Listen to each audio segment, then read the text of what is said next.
here we are going to be covering in Module 2, understanding OCD types and causes, basically the types of OCD, intrusive thoughts, compulsions, behaviors, and related disorders, the causes and the triggers of OCD, genetic, environment, and psychological factors.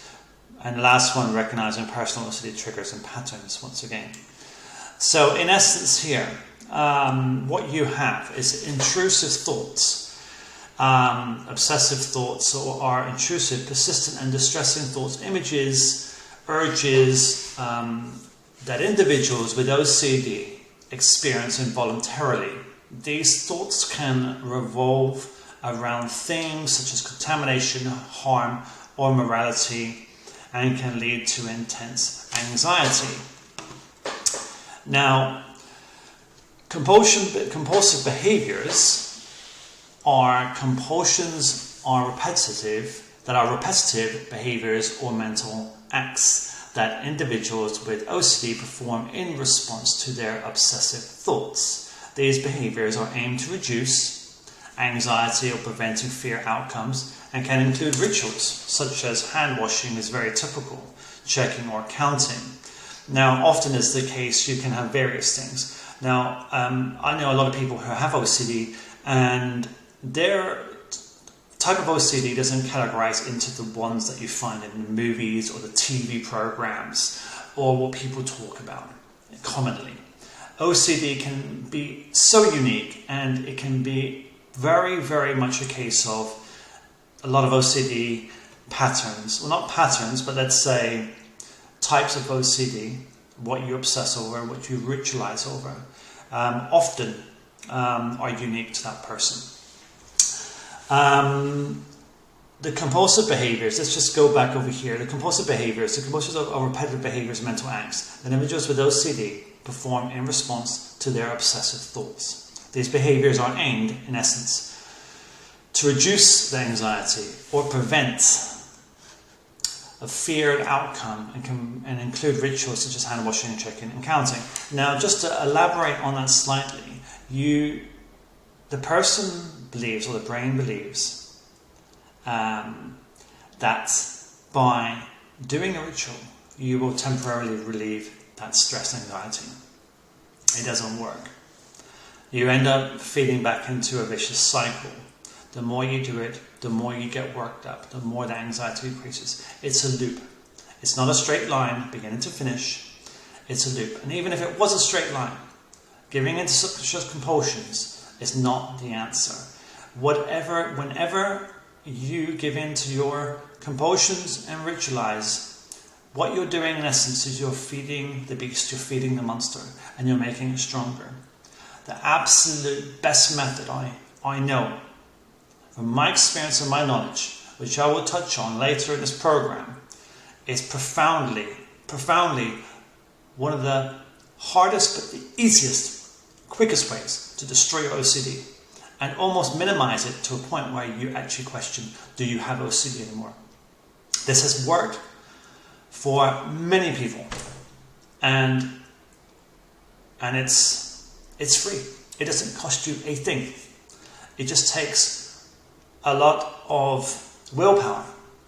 But once you start to show the strength toward the beast, to the OCD itself, even on the first occasion, it becomes weak incredibly quickly. Now, I have to tell you one thing. OCD is a bully. And OCD is a coward. And by facing it head on, with a little bit of strength, you will become empowered instantly.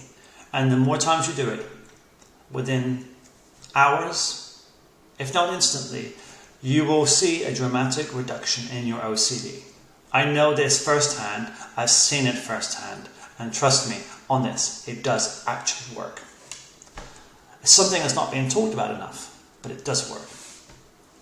Now, just to continue, the related disorders of OCD is often associated with related disorders such as hoarding disorder, body dysmorphia disorder, and something called trichotillomania. Now, each disorder has unique symptoms They share similarities in terms of their OCD or obsessive compulsive symptoms, and may co-occur in some individuals. So you can have different angles of OCD coming at one time. Some of the main causes and triggers of OCD can be genetic. This is a little bit debatable, but it can be genetic easily, like many things. Environmental and psychological factors, or a combination of both, all of them rather.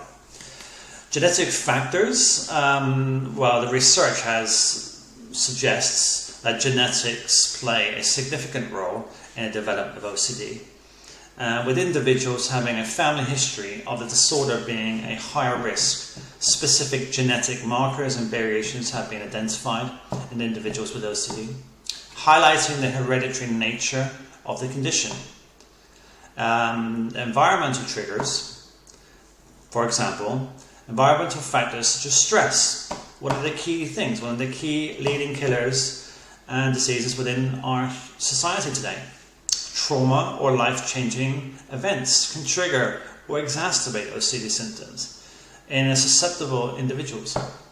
Now, I've seen this many times when people have had trauma. They've had a death or bereavement or abuse, and this has triggered their OCD because they're ritualizing, their anxiety is much higher, they're seeking comfort, and they give into these rituals, thinking and trying to relieve that pain. People can go deeper into OCD, much like people can turn to substance abuse and various other forms of abuse to try and relieve their pain. This is why it's absolutely imperative, important to go to the core, not mask the problem, but go to the core of the problem. Now, this leads into another area of medication, which I think has its place, but really, you should go for the core of these things.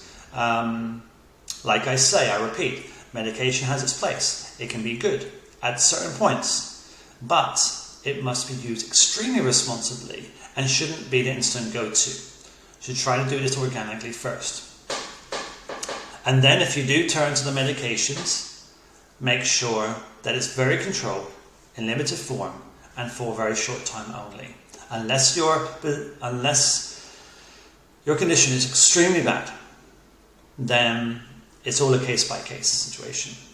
But to continue, the stressful events, major life transitions, or exposure to traumatic experiences may contribute to the onset of a worsening of OCD symptoms. Psychological factors is a big one. Psychological theories of OCD propose dysfunctional beliefs, cognitive biases, and maladaptive coping strategies contribute to the development of maintaining of the disorder. Cognitive behavioral models highlighted that the role, in essence, of distorted thinking patterns and fear-based beliefs in perpetuating OCD symptoms. Now, the next point is recognizing personal OCD triggers and patterns. Identifying triggers. Individuals with OCD are encouraged to identify their personal triggers, which are specific situations. Like I said before, they're very specific, they're very unique, they're very custom. Thoughts or emotions that provoke obsessive thoughts or compulsive behaviors. By recognizing these triggers, individuals can develop strategies to manage and cope with their symptoms more effectively. Understanding these patterns is absolutely key and imperative. Tracking and monitoring OCD symptoms can help the individuals identify patterns or cycles of their patterns and behaviors. Now, recognizing these patterns, this is important, allows individuals to gain insight into the underlying mechanism driving their symptoms and develop targeted interventions to interrupt the cycle. Now let's repeat that. These patterns allow individuals to gain insight into the underlying mechanism driving their symptoms and develop target interventions to interrupt the cycle. You must interrupt the cycle. Now, self-reflection and awareness of OCD symptoms impact daily life are crucial for managing the disorder. You must be aware, you must be mindful, you must be mirroring your thoughts in essence. Be mindful of the OCD condition, be mindful of how it makes you feel. This is absolutely crucial, as mentioned, for managing the disorder. By reflecting on these experiences and seeking support from mental health professionals, also key, individuals can learn to navigate challenges associated with OCD and develop resilience in coping with their symptoms. Now, often many people are very reluctant and do not believe professional help can actually help with their OCD problems. However, it is absolutely important that you do seek help, if for nothing less than to have a coach type figure or somebody in essence that is actually going to encourage you and make sure you're going along the right path to success of getting rid of the condition. Okay, so we're going to move along now to module 3.